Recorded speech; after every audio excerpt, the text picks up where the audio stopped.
Hello guys! Welcome back to my channel. Kung Shopee affiliate ka at nagulat ka na zero commission ang mga sales mo, don't worry kasi ngayon ibabahagi ko sa inyo mga possible reason kung bakit nangyayari ito at kung ano ang pwede mong gawin para maiwasan. Ito ang 5 dahilan kung bakit zero commission ang mga sales mo. Una, hindi lahat ng mga product ay may komisyon. May mga items na excluded talaga sa Shopee affiliate program gaya ng mga load, bills payment o minsan brand exempted. Kaya kahit na may sales ka, zero commission pa rin. Pangalawa, baka yung link na ginamit ng buyer ay hindi active or mali ang pagka-copy-paste mo ng affiliate link. Kaya kahit bumili sila, hindi counted ang komisyon. Pangatlo, baka may violation. Like self-clicking, spammy posting, fake traffic. Pag na-detect ni Shopee, automatic zero commission ang sales mo. Minsan naman, nag-click nga sila ng link mo pero hindi doon nag-check out. Kaya kapag lumampas na ng 7 days o ibang link ang pinindot nila bago mag-check out, mawawala ang komisyon mo. At syempre, may chance din na may technical issue si Shopee.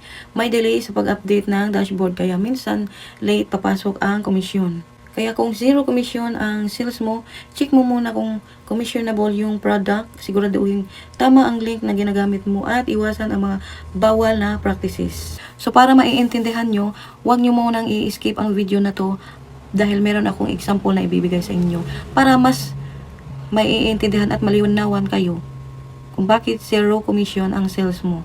So dito guys, as you can see, meron tayong sales pero wala tayong commission. Kung bakit nangyayari ito guys, ganito kasi yun guys. Kung makikita nyo itong product guys, meron siyang 20,000 sold. At ang price niya guys is 62 pesos. So ngayon guys, ikakopy natin itong title ng product. Tapos, papasok tayo dito sa account ko. Pagkatapos ay i-click lang natin itong product. Tapos, hanapin lang natin ang title ng product na kinakopy natin kanina. Pagkatapos ay i-search lang natin ang title ng product na kinakopy natin kanina. As you can see guys, ito yung product na pinopromote ko sa aking video. I-click natin yan kung yan nga ba yung product na pinopromote ko. At ito nga talaga guys, yung product na pinopromote ko. Na meron nga siyang 10,000 sold at 62 pesos ang price niya. So ngayon guys, balik tayo guys sa previous. So diba guys, ito yung product na pinopromote ko. So itong katabi niya guys, which is hindi ito yung product na pinopromote ko. Meron siyang 7% na komisyon. Unlike dito sa isang product na pinopromote ko, as you can see, wala siyang komisyon.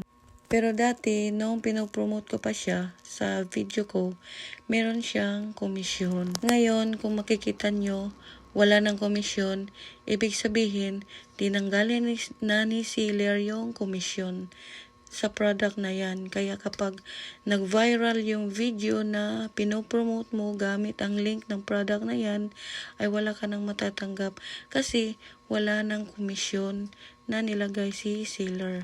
Kaya yan yung dahilan kung bakit zero commission ka kahit may sales ka naman. So guys, nasa sa iyo na lang yan kung gusto mong i-remove yung product na nakalink sa video mo or hayaan mo na lang. It's up to you guys. So ngayon guys, meron akong another example na ipapakita. So nandito tayo sa aking home. So as you can see, yan yung mga video na pinopromote ko. So may napapansin po ba kayo dyan sa dalawang video na yan? Sila pong dalawa ay wala pong basket. So for example, nag-viral yan. Pero wala naman silang basket. Kaya minsan, yan yung dahilan kung bakit nawawalan kayo ng komisyon sa iyong earnings. So, nasa sa inyo na lang yan guys kung i-delete nyo ba yan or hayaan nyo na lang. Kasi guys, kapag nag-viral yan kahit walang basket, malaki yung chance na magkakaroon ka ng maraming followers. So, nasa sa iyo na talaga yung decision na yan guys.